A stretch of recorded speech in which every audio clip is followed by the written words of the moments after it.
এইটো ভিডিঅ'ত আমি CTETৰ বিষয়ে আলোচনা কৰিম। CTETৰ এক্সাম কেতিয়া হ'ব, নেক্সট সিলেবাস কেতিয়া আউট হ'ব, কেতিয়া এক্সামৰ এপ্লাই আৰম্ভ হ'ব আৰু কেতিয়াৰ পৰা এক্সাম হ'ব, এইটোৰ বিষয়ে আমি এইটো ভিডিঅ'ত আলোচনা কৰিম। চাওক, লাষ্ট ডিসেম্বৰত এক্সাম হোৱাৰ পিছত জুলাইত হোৱাৰ কথা আছিল, কাৰণ বছৰত দুবাৰকে সেন্ট্ৰেল টিচাৰ এলিজিবিলিটি যেটো সেন্ট্ৰেল বোৰ্ড অফ সেকেন্ডাৰি এডুকেশনে CTET দুবাৰকে পাতে, হয়তো জুলাইত পাতে নহলে ডিসেম্বৰ জানুৱাৰীত এবাৰ হয়। কিন্তু কি হ'ল, এইটো গ্যাপত জুলাইত যেটো হোৱাৰ কথা আছিল সেইটো হোৱা নাই।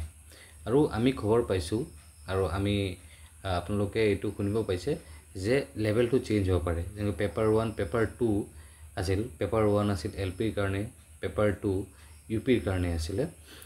এতিয়া হেখন অলপ চেঞ্জ হ'ব পাৰে। এতিয়ালৈকে অফিচিয়েল কোনো নোটিছ আহা নাই। যেতিয়া অফিচিয়েল নোটিছ আহি যাব তেতিয়া পুৰাপুৰি ক্লিয়াৰ হৈ যাব কেনেকুৱা ধৰণৰ এক্সাম প্যাটাৰ্ন হ'ব। এতিয়া কথাটো হ'ল যে CTET কেতিয়া হ'ব নেক্সট, এইটোৰ বিষয়ে যদি আমি আলোচনা কৰোঁ তেতিয়া হলে আমি শুনা মতে CTETৰ যি নেক্সট এক্সাম এইটো নটিফিকেশন আমাৰ এইটো মাহত মানে সেপ্টেম্বৰ মাহ চলি আছে, সেপ্টেম্বৰ মাহতেই ওলোৱাৰ এটা ফুল সম্ভাৱনা আছে। আৰু যেতিয়া ওলাব তেতিয়া CTET.nic.in ৰ ওয়েবসাইটত আপোনালোকে নটিফিকেশন পাই যাব। CTET কোৱালিফাই কৰিব হলে কেইটামান বস্তুৰ প্ৰতি মনোযোগ দিব লাগে। তেনেকুৱা ধৰণৰ CTETৰ কোৱেশ্চন কেনেকুৱা ধৰণৰ আহে, আগতে কেনেকুৱা ধৰণৰ আহিছে আৰু এতিয়া কেনেকুৱা ধৰণৰ কোৱেশ্চন আহি আছে আৰু নেক্সটত কেনেকুৱা ধৰণৰ আহিব পাৰে, এইটোৰ কাৰণে ভালকে প্ৰিপাৰেচন ল'ব লাগিব। আৰু প্ৰিপাৰেচন যে ল'ব, প্ৰিপাৰেচন প্ৰপাৰ ৱেত ল'ব লাগিব। আৰু প্ৰপাৰ ৱেত লোৱাৰ কাৰণে জানিব লাগিব যে কেনেকুৱা ধৰণৰ আগতে কোৱেশ্চন আহিছে আৰু প্যাটাৰ্নটো কেনে চেঞ্জ হৈ এতিয়া কেনেকুৱা ধৰণৰ পৰিস্থিতিলৈকে পাইছে। CTETৰ মেইন বস্তু আমাৰ মন দিব লগা বস্তু হ'ল পেডাগজি।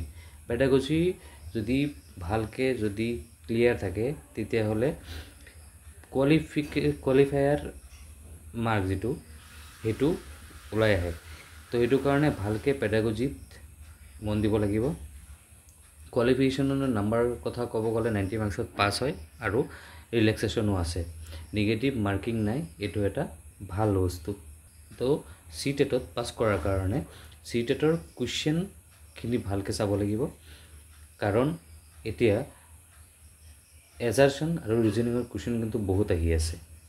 পিছত প্ৰিপাৰেচনৰ কাৰণে ভাল ইউটিউব চেনেল প্লাস ভাল গাইড দৰকাৰ হ'ব। পেডাগজিৰ ওপৰত ভাল মনোযোগ দিব লাগিব। নেগেটিভ মাৰ্কিং নাই, এইটো এটা ভাল বস্তু। এক্সাম হ'ব 150 নম্বৰত। বাকি এইটো চেনেল সাবস্ক্ৰাইব কৰি ৰাখিব। CTETৰ ফিউচাৰত আমি ডিসকাস কৰিম, বহুতো কথা আছে, এটা ভিডিঅ'ত কমপ্লিট নহ'ব।